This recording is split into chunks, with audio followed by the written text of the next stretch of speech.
Oh, it's totally gone. Yeah. Surely, when you hear people openly saying, "Well, you know what, I'm going to drive wherever I like now. Yeah, I'll do whatever I like." Yeah, absolutely. I mean, it is horrendous. I'm laughing about it, but it is because it's giving every single anti-vax fruitcake license to say, see. Yeah. I know. It's absolutely shocking. They don't believe it themselves. They know there's a conspiracy. They know they're murdering people in the basement of the White House. They know that's what Johnson has. They have no idea what damage they're doing. They're allying them by refusing to have the least integrity that you would expect from your local parish councillor. You'd expect more. But for somebody who's running the country to be allying themselves with and that's what they're doing with the White House stormers. That is what they're doing. Not the White House, the Capitol stormers. Yeah. The shaman. Yeah. They're on the side of the shaman. Yeah. It doesn't really matter. We said one thing, but we don't really mean it because we know something else. That's that. But they have no idea what they're storing up for the future. No idea. Because they don't think it's all about. I'm in power now. I like it. I've got a nice car. It'll look good on my the back of my novel, my biography. Yeah, that's all they care about. It's all they care about. He never wanted to be prime minister. The man, he never wanted to be prime minister. He just wanted to get more TV gigs for the rest of his life. So being so cheerful keeps me going. But there we are. So we'll end this segment with a prediction for the future. Then, Michael, what is the? Do you think if we talked again next July, would the current prime minister still be in position, or will it be Liz Truss? Well, the very thought of that is extremely troubling. No, he won't be. He'll go this year. As soon as he can say the pandemic is over and I've saved everybody. Yes. As soon as there is the slightest opportunity for him to say, "Didn't I do well?" Then he'll scurry off. And it'll probably be Gove, because I noticed Gove has kind of disappeared. Yes. So he's in the bushes waiting. Other than his clubbing, he's kept his clubbing going though. Right. Because he's on the lookout for he's on the lookout for a new partner, so he's been clubbing a great deal. Well, it could be him because when they disappear, it's to keep themselves out of the mess. So as when they do come out of the bushes, they appear reasonably clean once the dirt is off. But of course, he is still soiled once the dirt is off. It'll be him or Sunak. Yes, I think it. But I think I have to say, we're not dealing with people who I understand. No. Happily. No. So well, therefore, you live in a country, Graham, that voted for this lot. You live in a country that voted Brexit. You live in a country where people can't wear a mask for 5 minutes in a supermarket. Yes. Yeah. Because I'll do what I like. I'll do what I want because I'm English. Well, masks don't work. Okay. How bizarre that surgeons have been wearing them for many years. Yeah. So, this is the society we're in. The rules don't apply to me. Just drive along the roads. I point it out to Helen every time she's in the car with me. Just count the number of people who go through red lights now. Oh, how interesting. I hadn't noticed that. Oh, yeah. I mean, it's hilarious. I mean, every day I'll say, look at that. And it's getting more and more egregious now, the ignoring of red lights. And I'm expecting to see a T-boning incident at one of these. And I totally blame Johnson. Yes. Because and what he represents. It's the crew. It's the crew. It's the disease that he is the chief symptom of. If you sow the seeds in people's heads that they can do what they want, this is what you get. It's what you get. You reap what you sow. Yes, you will. If the subtle subtext, or not so subtle, is P.S. What we really mean is, if you're white and English, and then you do what you want, because I am. Yeah. Not in that voice, I have to say, but that's the message, the sub message. I'm convinced it's all about, I think that so much of it is about white imperialism. I really, really do. Treating the rest of us like they used to treat the rest of the world. They'll do what we say, or we'll send a gunboat in the form of, let's say, the policing bill, the Police and Criminal Evidence Bill, which is its exact title. But that's going so under the radar under all of this, isn't it? Yeah, it's the Ken Clarke thing, isn't it? The unelected dictatorship. Yes. I mean, yes. For a Tory to say that. Yes. Wow. Yes, absolutely. Wow. Absolutely. I mean, all the decent Tories. That is exactly what you can say. Decent Tory now. You couldn't do that 10 years ago. He's gone so. You think of the way. I was thinking the other day. I did say I must finish on an upswing.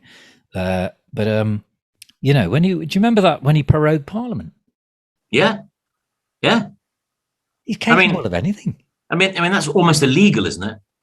I think it didn't that wonderful Chief Justice define it as illegal? She did. Yeah, I mean, yes, yes, I remember that. I mean, he's still there. He's still there. But Graham, how many people has he killed? Well, your blog was right. You blamed 3/4 of the 160,000 deaths upon him, I think. Yeah, he's as dangerous as the Luftwaffe. Yeah. More, I think in your blog you thought it was more, did you not? He is. It's scary. The turfing of old people back into the care homes with COVID was almost an act of genocide. Quite euthanasia. It was euthanasia. It was euthanasia. Yeah. That's what that's the word. I mean, it's so cruel and horrible. The Christmas parties last year that resulted in the deaths of loved ones a few weeks later. Yes. It's despicable. It is the number of people who, again, I'm a massive LBC fan, and because that's where I find these two islands of sanity. Who do you listen to on there? And James O'Brien, obviously. But also Nick Abbott, who I listen to on a Friday and Saturday night. I think he's fantastic. Thank God it's not that other Nick, because I think he's horrendous. Ferrari. Yeah. I can't listen to him anymore. It's just not good for my health. I just can't listen to him anymore. It's horrible, isn't it? Making people pay for their doctors. I mean, all he's doing. Did you hear that one where you were saying? He said, if I were Prime Minister, I would say that you were entitled to 12 free visits to your GP, and then you pay for them after that.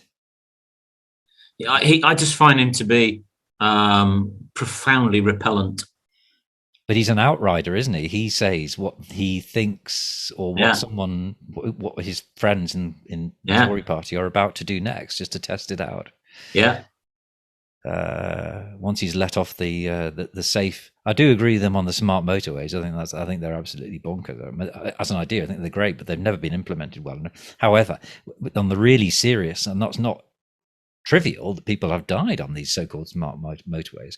But compare that's the number of people who've died because of this government, directly because of this government. It is horrendous. I mean, I've been traveling to Birmingham 3 times a week for 3 or 4 years. I use the M6, and I've been delayed once. The smart motorway works every morning. All right. My only recollection of it is when I used to drive it to Manchester, and they were just horrendous. It was horrendous. Yeah, I have to say I find it works, but you cannot get away from the argument of the hard shoulder thing.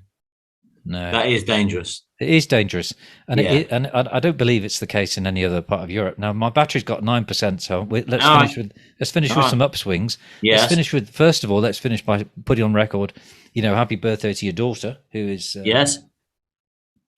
It's her birthday today. I'm sorry, I don't know how old she is. 27. Okay, well, we're saying happy birthday to your daughter, who is a shining example of great parenting and her own endeavour and spirit and so on. Yeah, I've been Is over she to now? see She's a it. QC, not a QC. She's a barrister, isn't she? She would, well, just waiting for her final exam that she's sat, and hopefully, when she's got through that, then she will start her pupillage, they call it. But yeah, you are a barrister, but you work with another barrister. I don't know how long for, but she's got that starting, I think, in March. And she said that's the optimism I feel, is that your daughter succeeded despite her education. I think would that be fair to say? Yeah, yeah, yeah. Well, she's bright. She's just bright, and bright people have got a massive advantage in life, haven't they?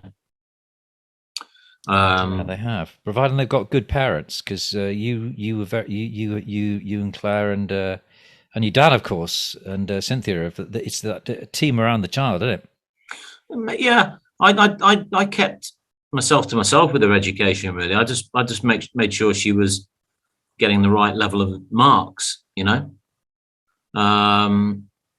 Because I knew it would make her unhappy if I started to have a go at the school, which I could have done every day.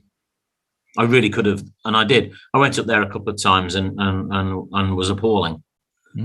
Because I was going in there and I was holding them to account like I was a deputy head, and because of the weakness of the way they were held to account, in my view.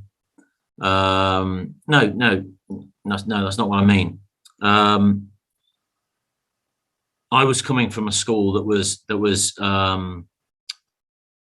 where I worked required a certain robustitude, and that was unfamiliar to her teachers when I would sit and challenge them, because it was a different type of school. So I tried to keep myself out of it and just let her get on with it, because I think she found it a bit embarrassing. But she did well there. It was a good school.